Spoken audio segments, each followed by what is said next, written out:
Et puis, donc, on va voir aussi, il faut avoir des receveurs compatibles.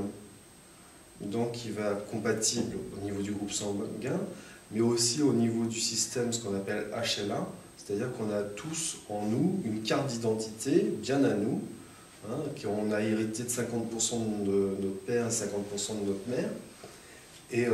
Et donc, là, ça va être la compatibilité entre le greffon et le receveur. Donc, c'est pas prouvé qu'on soit frère et compatible. Voilà. Après, il faut que ça soit Déjà. compatible. Donc, il y a toute la batterie d'examens, je dirais, habituels de compatibilité.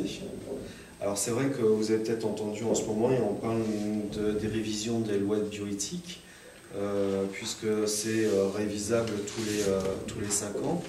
Alors, on avait pris un petit peu de retard, puisque la dernière, c'était 2004, donc ça aurait dû être en 2009. Et il s'avère que ça se fait en ce moment, donc ça sera pour 2011. Donc là, le projet est actuellement en fait en lecture à l'Assemblée. Et donc ça va tomber, les textes vont tomber en 2011. Et en particulier, on parle de dons croisés. C'est-à-dire, ça c'est la nouveauté par rapport à cette nouvelle loi de bioéthique.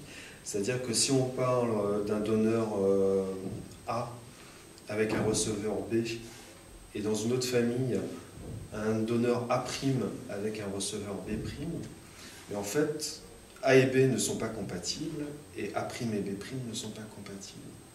En l'occurrence, A et B' sont compatibles.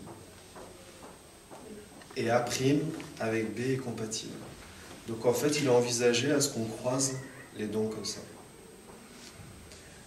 Donc ça augmenterait les greffes à peu près à 100 par an.